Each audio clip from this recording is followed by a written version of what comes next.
Bon après-midi à tous. Aujourd'hui, nous sommes lundi 23 avril. Je vais essayer d'être très calme. On n'insultera personne, on n'usera pas de grosses paroles. J'appelle seulement toute la société civile africaine à venir ici nous écouter. Nous sommes sortis, la confrérie s'est réunie très tôt ce matin et nous avons évalué toutes les situations. Comme vous savez, je vous ai dit, ce combat, on ne peut pas le mener dans le désordre. Il faut avoir des priorités et il faut avoir des stratégies de combat. Mais pendant que nous combattons pour la libération de l'humanité africaine, pendant que nous combattons pour la dignité du peuple africain, nos dirigeants combattent contre leur propre peuple.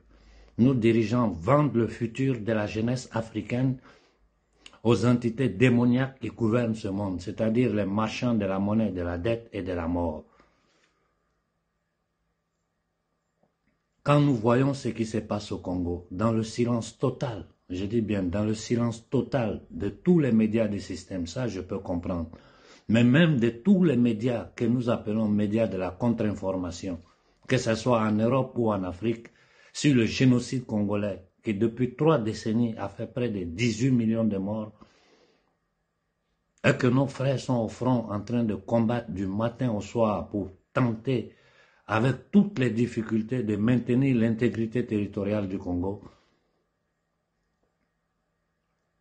Moi, ma priorité aujourd'hui, la priorité de la confrérie, c'est tout mettre en œuvre pour attirer l'opinion publique mondiale sur le génocide congolais. Je vous ai dit, au cours de la Seconde Guerre mondiale, on estime que 6 millions de Juifs ont été exterminés,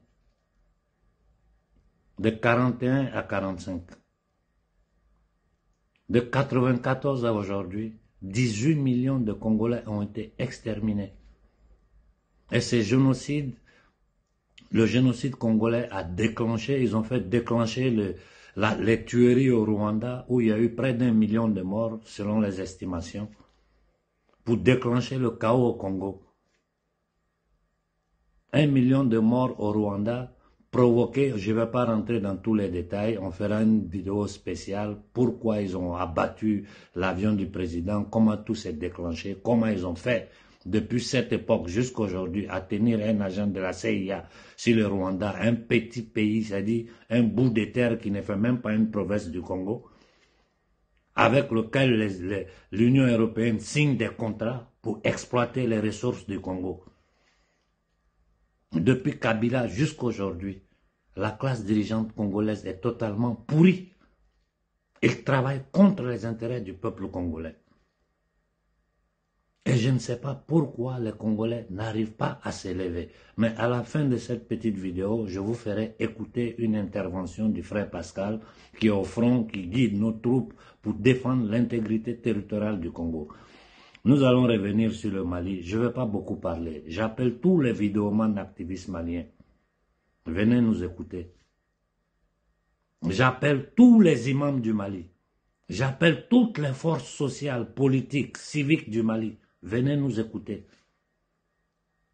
Et ensemble, nous allons réfléchir. Ici, on ne va pas insulter quelqu'un. Je vais vous présenter des petites vidéos, après quoi chacun va tirer ses conclusions.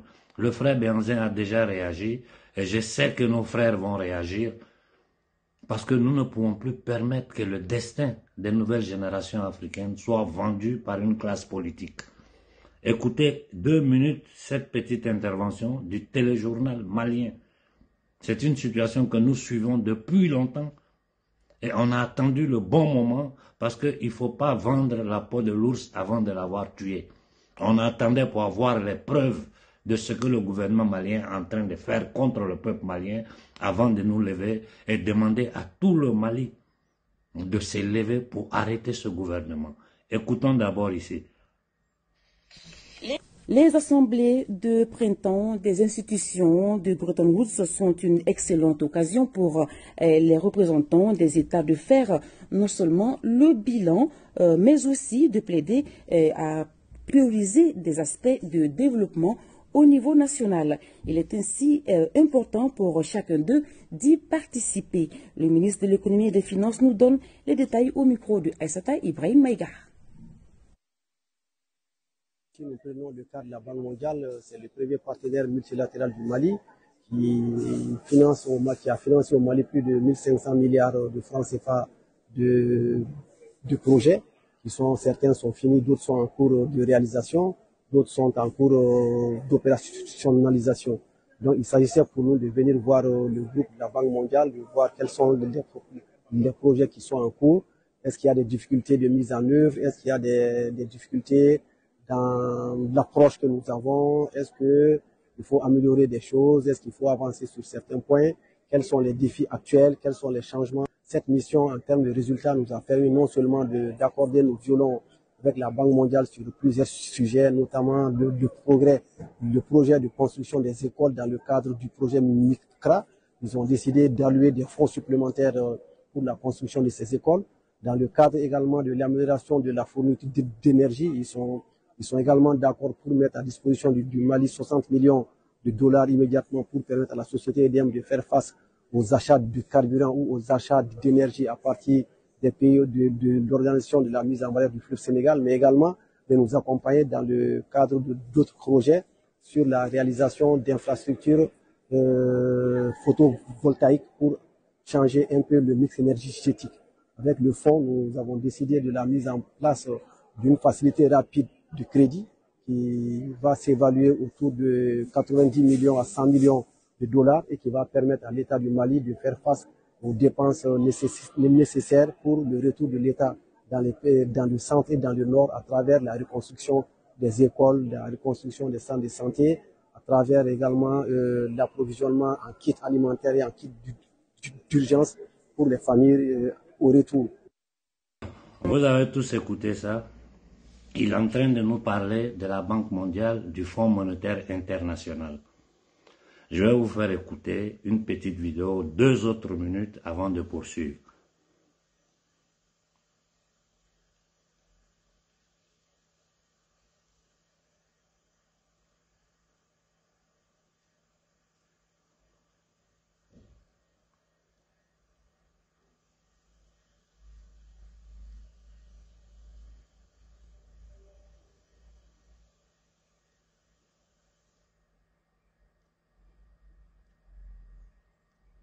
Nous, Assassins économiques, sommes les réels responsables dans la création du premier véritable empire global, et nous travaillons de nombreuses façons différentes.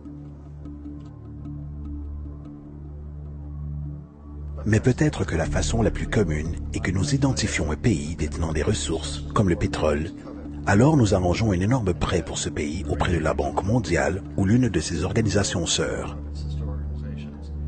Mais l'argent ne va jamais réellement au pays. À la place, il est utilisé par nos grosses corporations pour construire des projets d'infrastructure dans ce pays. Centrales énergétiques, parcs industriels, ports, des choses qui profitent à quelques personnes riches de ce pays en plus de nos grosses corporations. Mais certainement pas à la majorité des gens du tout. Dans tous les cas, les gens, dans l'ensemble du pays, conservent une dette énorme. C'est tellement une grosse dette qu'ils ne peuvent payer. Et cela fait partie du plan. Donc, à un moment, nous, assassins économiques, revenons près d'eux et disons, écoutez, vous nous devez énormément d'argent, vous ne pouvez pas payer votre dette, alors vendez-nous votre pétrole à bon marché pour nos compagnies pétrolières. Permettez-nous de construire une base militaire dans votre pays, ou envoyer des troupes pour supporter les nôtres à un endroit du monde comme l'Irak, ou voter avec nous dans le prochain vote aux Nations Unies, pour que leurs compagnies d'électricité deviennent privatisées, ou leur eau et système de canalisation soient privatisés et vendus aux sociétés états-uniennes ou autres sociétés multinationales. Donc, il y a une multitude de choses et manières typiques dont le FMI et la Banque mondiale travaillent. Ils mettent un pays en dette et cette dette est si grosse qu'elle ne peut être remboursée. Après quoi, elle offre de financer à nouveau cette dette et se faire payer plus d'intérêts. Et vous demandez ce quiproquo que vous appelez conditionnalité, terme du FMI désignant certaines exigences ou bonne administration, ce qui signifie qu'ils doivent vendre leurs ressources, incluant plusieurs de leurs services sociaux, leur société de maintenance, leur système scolaire, parfois leur système pénal, leur système d'assurance à des sociétés étrangères. Donc c'est un double, triple, quadruple renvers dévastateur. Le besoin d'un tueur à gages économique est né au début des années 50. Je crois qu'il n'y a rien d'autre à ajouter, non? Si je le disais, moi, quelqu'un pouvait dire que Konaré raconte des bêtises. C'est John Perkins, ex-agent des entités démoniaques qui a témoigné, qui a écrit un livre, qui a fait des conférences partout dans le monde. Et ce genre d'intervention-là, c'est le temps qui manque, mais je vais vous en poster. Le monde entier sait c'est quoi la Banque mondiale, c'est quoi le Fonds monétaire international. Ce sont des institutions, ce que nous appelons des institutions de Bretton Woods, que les gens ont créées pour endetter toute l'humanité. Et dans le cas spécifique de l'Afrique, pour nous tenir dans un esclavage séculaire, ça fait 600 ans. Donc, je vous avais prévenu quelques semaines auparavant sur ce ministre des Finances du Mali, ami intime de Koïta.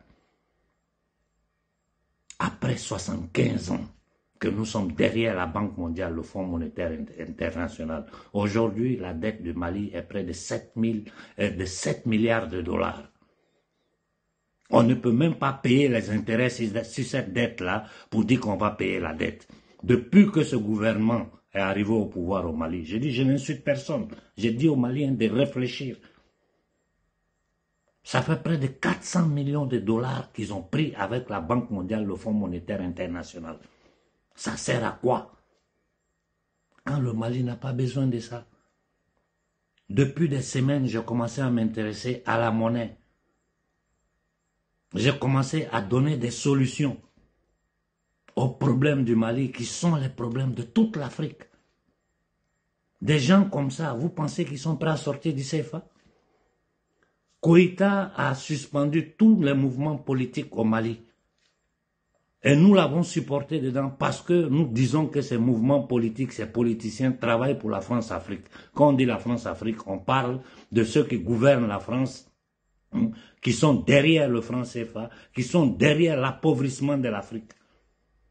Mais pendant que tu suspends les partis politiques, parce que nous, Africains, nous avons compris qu'ils travaillent contre nos intérêts, et cependant, toi-même, tu prends le Mali, tu vas consigner le Mali aux marchands de la monnaie, de la dette et de la mort. Ce même ministre des Finances, là, il est impliqué dans des vols au Mali. Et les Maliens le savent, ceux qui savent les choses, ils le savent. Il est protégé par Koïta. Et prendre aujourd'hui l'argent du Fonds monétaire international ou de la Banque mondiale, ça signifie accepter de mettre sur pied le projet du World Economic Forum. Quand ils vous donnent cet argent-là, c'est avec des conditions. Un, c'est eux qui décident comment vous devez les dépenser. Deux, ils vont vous imposer toutes les bêtises de LGBT. Trois, ils vont vous imposer l'inoculation de votre peuple d'une manière ou d'une autre en inventant n'importe quel genre de maladie pour inoculer les Maliens. Nous avons pu arrêter ça. Mais quand tu vois qu'ils vont encore là-bas prendre cet argent-là, ça veut dire qu'ils ont accepté les conditionnalités des marchands de la monnaie, de la dette et de la mort. Voilà la vérité. C'est pas la peine qu'on s'insulte, c'est pas la peine qu'on tourne. Vous avez écouté John Perkins, il a expliqué comment le système de la Banque mondiale du Fonds monétaire international fonctionne. Nous vous l'avons expliqué. Et dans tout ça, on est encore dans le franc CFA. Ça fait combien d'années ils sont au pouvoir? Où est la différence entre Ouattara, Eyadema, Talon et Koïta? Il n'y a pas de différence. Nous sommes contre Ouattara, contre Talon, contre Eyadema, pas parce que nous ne les aimons pas. C'est parce qu'ils travaillent contre les intérêts du peuple africain. Et comment ils travaillent contre les intérêts du peuple africain? En allant endetter les peuples africains. Et ces dettes-là, que nous ne pourrons pas payer, comme l'a bien expliqué John Perkins. Après, ils reviennent, ils disent, donnez-nous votre or, donnez-nous votre argent, donnez-nous votre cobalt, donnez-nous toutes vos matières premières, votez pour nous aux Nations Unies, imposez ça à votre peuple, privatisez toutes les choses, et ils prennent contrôle de nos richesses. Aujourd'hui, au Mali, les gens sont là. Un grand pays comme le Mali, sauvagement riche. C'est 60 millions vous allez prendre. Et ils disent qu'ils vont créer des écoles. En 75 ans, vous n'avez pas pu créer des écoles. En 75 ans, avec le Fonds monétaire, la Banque mondiale, vous n'avez pas pu construire des routes. Vous n'avez rien foutu au Mali. Et vous venez là, vous voulez tromper les Maliens, vous payez des activistes pour faire la propagande sur la toile. Pour vous protéger. Je comprends pourquoi Etienne Ben en prison. Je comprends pourquoi beaucoup de fils du Mali sont en prison aujourd'hui.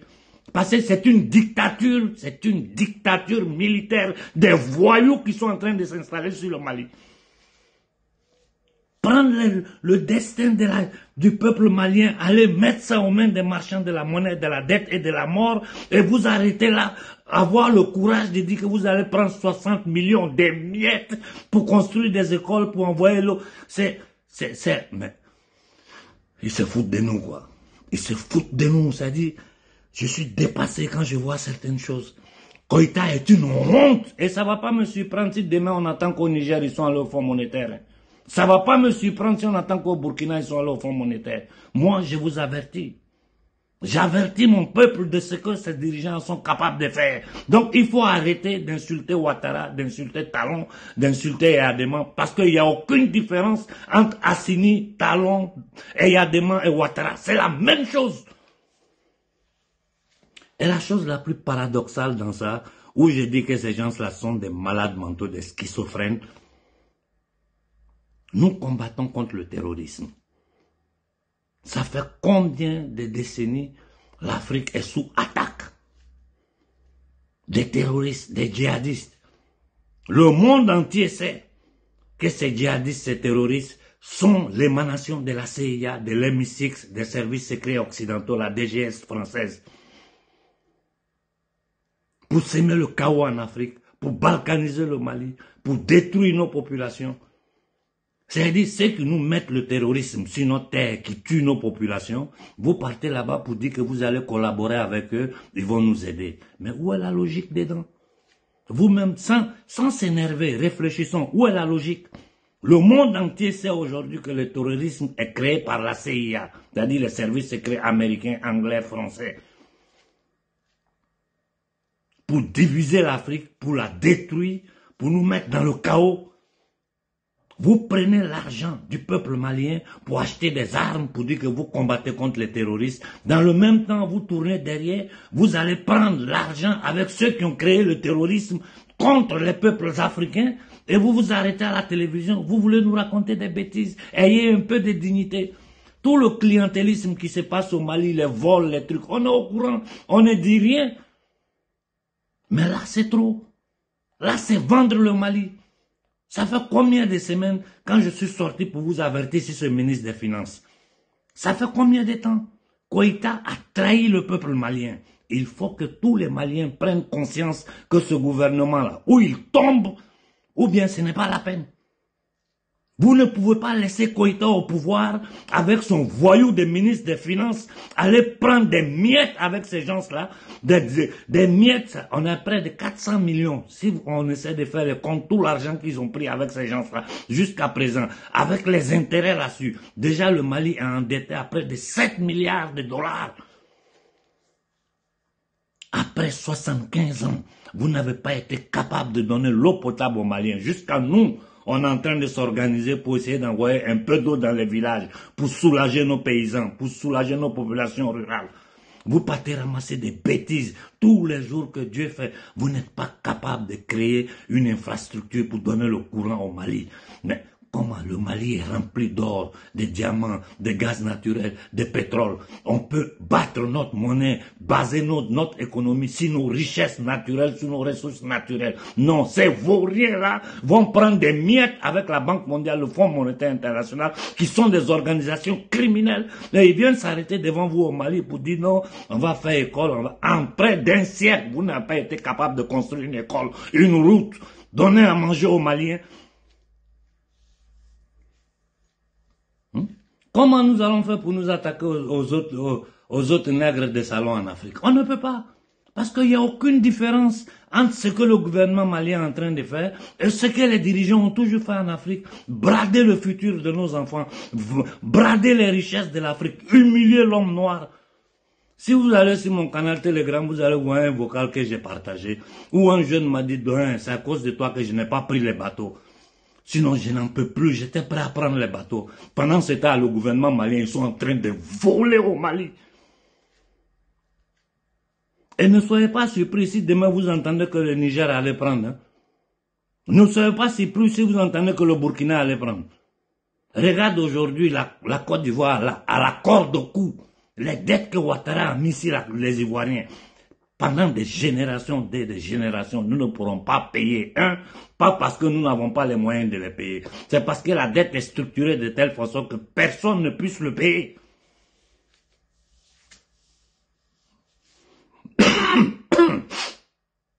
Réfléchissez vous-même. Moi, il ne faut pas que réfléchissez après la vidéo de John Perkins que je vous ai fait écouter. Réfléchissez sur tout ce que toute l'humanité sait de la Banque mondiale, du Fonds monétaire international. Et dites-moi si une personne comme Koïta est digne de confiance du peuple malien. Un pays sauvagement riche qui a toutes les matières premières, qui peut créer sa monnaie basée sur ses richesses naturelles, un collatéral efficace, puissant, l'or, le diamant, le pétrole, le gaz. Non, non, non. Non, non, non. Il faut aller auprès des usuriers internationaux, mais hypothéquer le destin des Maliens, venir utiliser la télévision malienne pour mentir, prendre l'argent des Maliens pour acheter des armes, pour faire de la propagande en train de combattre le terrorisme. Ceux qui ont créé le terrorisme, c'est chez eux vous êtes allés prendre de l'argent. Vous ne pouvez plus mentir aux Africains. Je vais m'arrêter là pour aujourd'hui. Nous allons revenir là-dessus, parce que Koïta, tu ne dormiras pas, nous on ne dormira pas. Il a déjà vendu le Mali, c'est terminé. Tout ce que les gens vont vous raconter ici, il a fait, c'est faux. Il mente. Il y a deux façons de gouverner un peuple. Par l'épée ou par la dette. Pour prendre le contrôle d'un peuple, là, il y a deux façons. Par la guerre ou par la dette. Et nous sommes en train de subir ces deux méthodes de contrôle d'un peuple. La guerre avec les attaques des terroristes tous les jours sur notre sol, partout dans le Sahel. Aujourd'hui, ils sont en train de se réorganiser depuis la Mauritanie, l'Algérie. Et de l'autre côté, la dette. Donc Koïta sert à quoi? Quel est son rôle? Qu'est-ce qu'il fait de bon? Si ce n'est pas de la propagande. Je crois que s'il y a des militaires dignes au Mali, des Sankara, s'il y a encore un Sankara au Mali, les militaires maliens doivent prendre leurs responsabilités. Le peuple avec vous, l'Afrique avec vous, l'homme noir avec vous, les Occidentaux sont avec vous. Des traîtres, des lâches, des indignes qui vivent dans le mensonge, qui hypothèquent le destin de leurs enfants, de nos enfants. Mais vous n'avez pas honte. Vous n'avez pas honte. Koïta, tu es une honte. Un franc-maçon à la tête des finances. Mais c'est normal, c'est toujours comme ça. Donc ne soyons pas surpris si demain on entend que le Niger allait prendre, si demain on entend que l'autre allait prendre. Tout ce bruit que vous avez fait là, la fin c'est quoi? C'est zéro, c'est zéro. Parce que vous ne pouvez pas dire que vous combattez les terroristes et vous allez prendre l'argent, du faux argent créé de rien, qui n'a aucune valeur, avec ces mêmes gens qui ont créé le terrorisme pour dire que ça va vous aider à développer le Mali. Le même système qui est sur pied depuis 75 ans, sans résultat. Les résultats sont sous nos yeux. C'est la pauvreté totale en Afrique, c'est la misère en Afrique. Sans eau, sans courant, sans hôpital, sans école. Koïta, tu es une honte. Je m'arrête là pour le Mali. Comme je vous ai dit, ma priorité aujourd'hui, c'est le Congo. Parce que, après 3 décennies, 18 millions de morts, 18 millions d'âmes africaines ont été prises dans un silence total. En Occident, personne n'en parle. Personne. Comme si, c'est incroyable. C'est incroyable. C'est quoi ça? Vous n'avez pas de dignité, Koïta. Où est ta dignité? Si tu ne peux pas, retourne au front.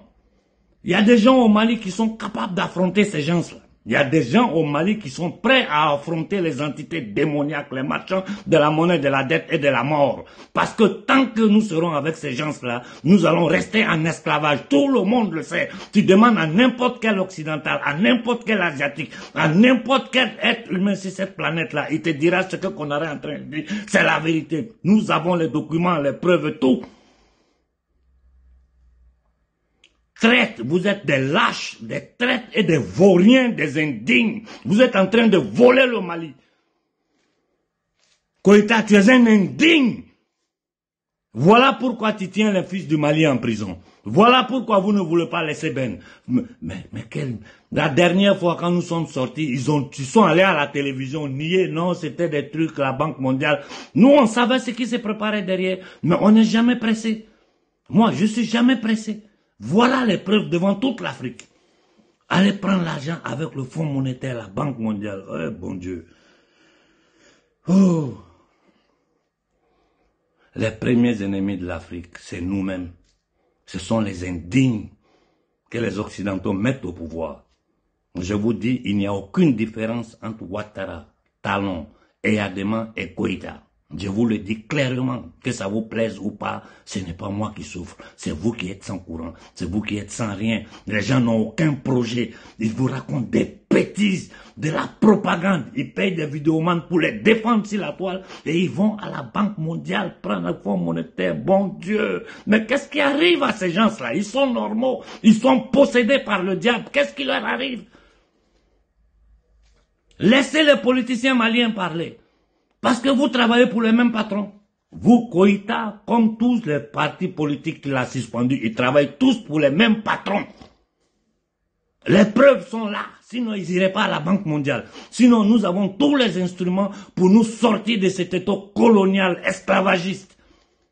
Vous êtes des indignes. Et je dis au peuple malien, na sigla, na maouli à 5 ans. Na maouli contre ces gens-là. Vous allez le regretter, hein. Vous allez le regretter. J'ai dit à tous les marabouts, à tous les prêtres, à tous les hommes religieux du Mali, j'ai dit à la population malienne, levez-vous contre ce gouvernement. Parce que ce qu'ils vont faire demain sera pire que ce qu'ils ont commencé. Ils n'ont aucun projet, ils n'ont aucune stratégie pour sortir le Mali de la dette actuelle. Il n'y a rien sur le franc CFA, ils n'en parlent même pas. Et cet argent-là, on vous a expliqué comment John Perkins a expliqué le tour que ça fait. Et ça va aller en France. Nous, on va taper papier cul, franc CFA, cette monnaie nazie, nous envoyer. Non, non.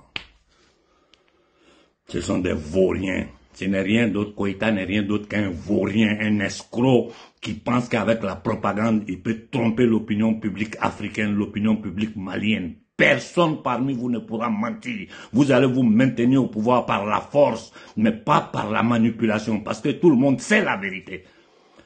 Je vais finir en vous faisant écouter ici le vocal du frère Pascal, parce que la situation au Congo est très grave. Je ne sais pas pourquoi encore les Congolais ne bougent pas. Je n'arrive pas à comprendre la forma mentis de l'homme noir. On dirait qu'on nous a jeté un sort. Dirigeants vendus, société civile assise, qui acceptent la soumission, la souffrance, l'humiliation. Et quand on vous dit, levons-nous pacifiquement pour faire entendre notre voix dans le monde. Levons-nous pacifiquement pour faire arrêter la guerre, le génocide au Congo. Tout le monde assis, les gens nous regardent. Les soi-disant leaders se baladent. Tous ceux qui sont allés tirer photo au Mali, là, avec les dirigeants pour faire la propagande, là. Aujourd'hui, là, on vous attend. On va voir ce que vous allez dire sur ce que le gouvernement malien vient de faire avec le Fonds monétaire, la Banque mondiale. Je vous attends tous. Je ne fais pas de noms, hein. Mais à la prochaine vidéo, je vais faire vos noms. Je vais faire vos noms. Venez nous expliquer ce que ça signifie, aller prendre, mettre des dettes sur le peuple malien avec le Fonds monétaire international, la Banque mondiale, après 75 ans d'expérience, après toutes les preuves que nous avons, sachant que ce sont ces mêmes patrons, ce sont ces mêmes gens-là qui ont créé le terrorisme, qui l'ont versé sur notre territoire dans le Sahel, qui ont tué nos parents, qui sont en train de tuer nos parents. Je vous attends, je vais voir ce que vous allez dire. Au lieu de soigner vos images là et rester dans des discours bidons, vagues, inutiles. Hein? Vous êtes même chose que les dirigeants. Ces leaders panafricains, les dirigeants, c'est la même chose. Des hypocrites, des menteurs, des gens qui ne cherchent qu'à s'enrichir. Aidez-nous ici, cotisez là, ceci, cela, c'est rentré ici, c'est sorti là. Voilà la réalité. Nous devons nous détacher totalement de toutes ces institutions criminelles de Bretton Woods.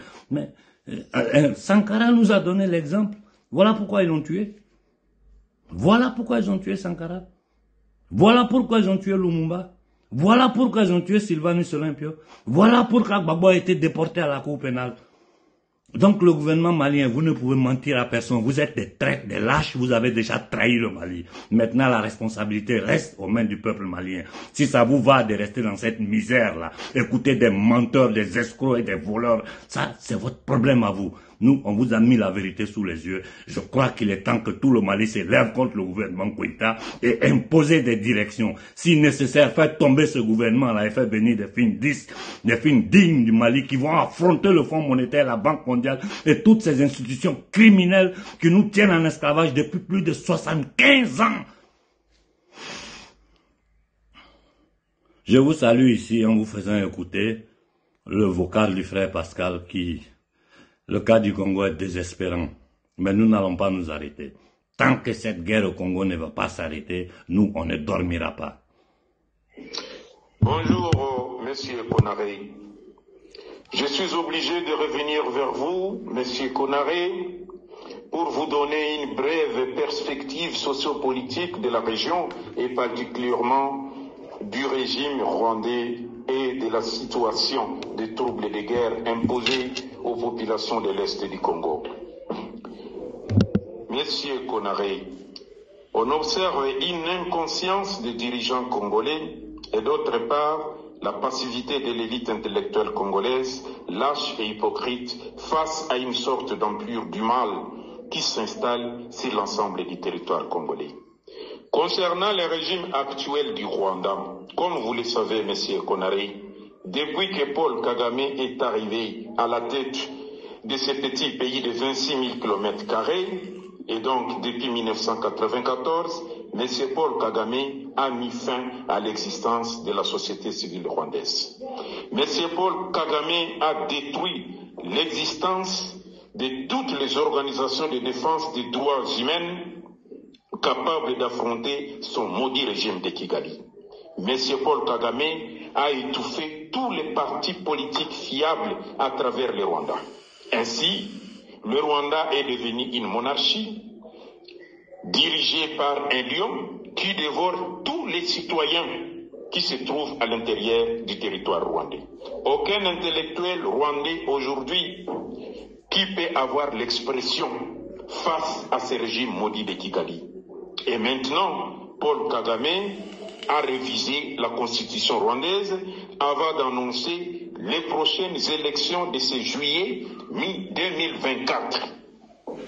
À travers nos services de renseignement qui se trouvent au Rwanda, ces services nous informent que la grille des élections est déjà connue à l'intérieur du territoire rwandais, c'est-à-dire le dépouillement est déjà fait avant que la date des élections puisse avoir lieu.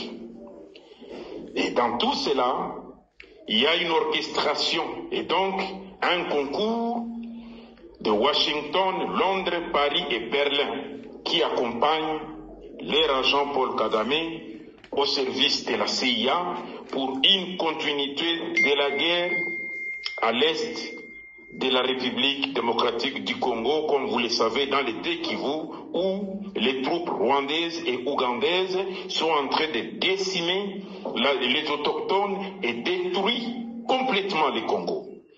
L'objectif de laisser M. Paul Kagame à la tête du Rwandais n'est autre que le pillage des ressources naturelles du Congo pour combler les vides que les États-Unis et l'Union européenne perdent dans la guerre en Ukraine, mais aussi pour répondre à la crise économique occidentale provoquée par la même guerre ukrainienne. Quant aux dirigeants d'hier qui sont au Congo aujourd'hui, Kinshasa, une chose est sûre, M. Konaré, Félix Tshisekedi, qui est à la tête du Congo, se retrouve dans un étau impérialiste avec son entourage. Ils sont obligés de pérenniser cette guerre à l'est de la République démocratique du Congo qui a déjà fait plus de 18 millions de morts dans 3 décennies. Les autochtones sont tués et l'environnement congolais est détruit complètement. Les infrastructures de base n'existent plus. l'eau potable n'existe plus, les routes ont disparu. Quand vous voyez aujourd'hui, à cause de l'eau potable, les enfants sont en train de se noyer dans des lacs Kivu, matin, midi et soir, à la recherche de l'eau. Et d'ailleurs, quelle eau? Une eau qui n'est pas potable. Les principaux acteurs de ce drame global restent l'ancien président congolais connu sous le nom de Joseph Kabila, qui a passé 18 ans au pouvoir à soutenir les mêmes terroristes que nous combattons aujourd'hui.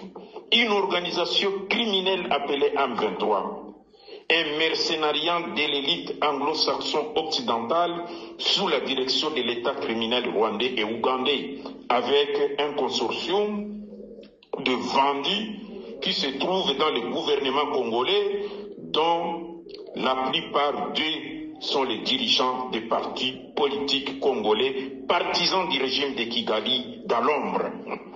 Je voudrais terminer, M. Konaré, pour vous dire que l'armée congolaise elle-même, avec le Bazalando, nous ne pouvons pas arrêter cette guerre, la sale guerre, avec une procuration impérialiste.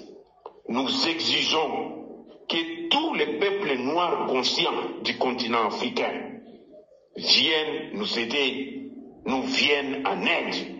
Nous disons aussi à nos frères quinois de Kinshasa qui vivent avec les chancelleries impérialistes de se rassembler pour débarquer dans toutes ces chancelleries, ces comptoirs coloniaux appelés ambassades des États-Unis, d'Angleterre, de France, de l'Allemagne, pour garnir ces ambassades jour et nuit. Aucun agent n'entrant ou ne sortant jusqu'à ce qu'ils disent à leurs agents du Rwanda et particulièrement Paul Kagame et Museveni Kaguta de l'Ouganda de retirer leurs troupes, puis de cimer les peuples autochtones de l'Est de la RDC et détruire complètement le Congo. Nous disons également aux ONG et à l'ONU, représentés par la fameuse MONUSCO, d'arrêter de faire les jets de l'ennemi du Congo en voulant nous distraire avec des dialogues visant à livrer une partie du Congo au groupe criminel nilotique au service de l'occupant, qui n'est pas autre que la coalition criminelle occidentale installée au Rwanda à Kigali, en attendant qu'il déclenche un chaos global à l'intérieur du territoire congolais. Et donc, ils s'attendent à ce qu'ils vont récupérer l'aéroport de Goma pour récupérer directement la ville de Goma. Ça, ils doivent oublier. Aucun jour, nous le disons, nous les Bazalendo, nous disons avec l'armée congolaise, aucun jour que le M23 mettra son pied à l'aéroport de Goma ni récupérer la ville de Goma. Les derniers Congolais, je dis bien les derniers Congolais va mourir à Kigali si cela arrive. Les derniers Congolais vont mourir à Kigali et cela sera une tragédie régionale que le monde entier va regretter. Merci, Monsieur Konaré. Bon, nous avons tous écouté le frère Pascal qui dirige les opérations qui est au front au Congo. Nous n'allons pas abandonner le Congo. Nous n'allons pas abandonner nos frères du Congo, quel que soit le prix à payer.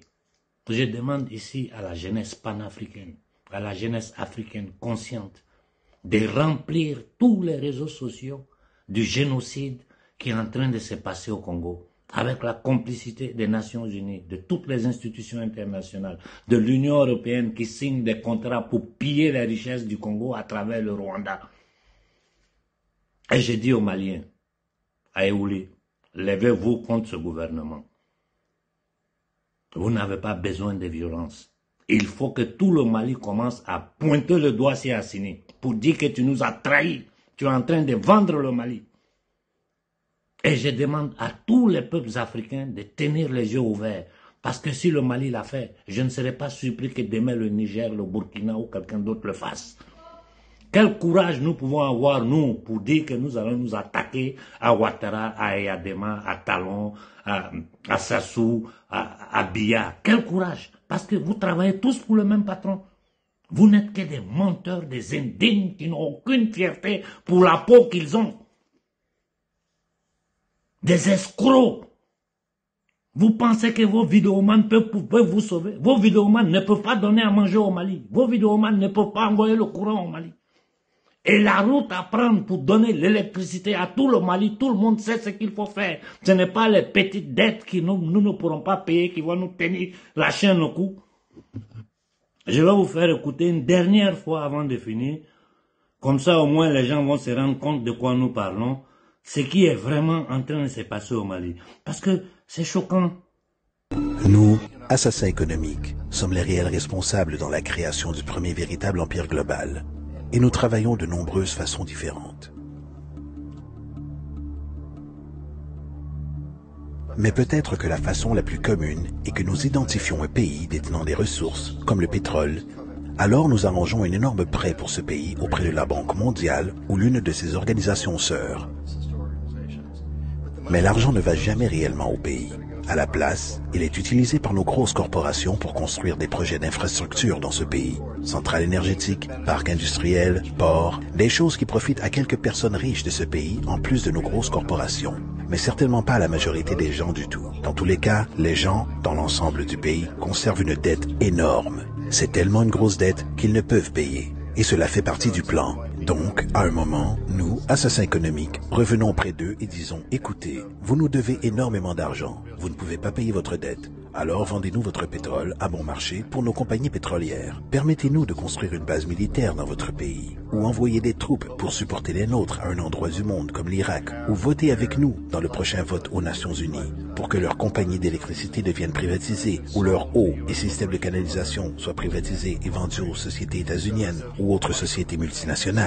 Donc, il y a une multitude de choses et manières typiques dont le FMI et la Banque mondiale travaillent. Ils mettent un pays en dette, et cette dette est si grosse qu'elle ne peut être remboursée. Après quoi, elle offre de financer à nouveau cette dette et se faire payer plus d'intérêts.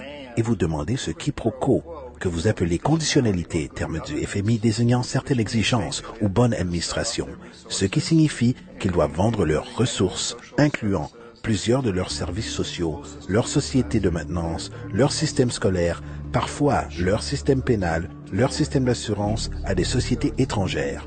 Donc c'est un double, triple, quadruple renvers dévastateur. Je m'arrête là, je souhaite bonne soirée à tout le monde.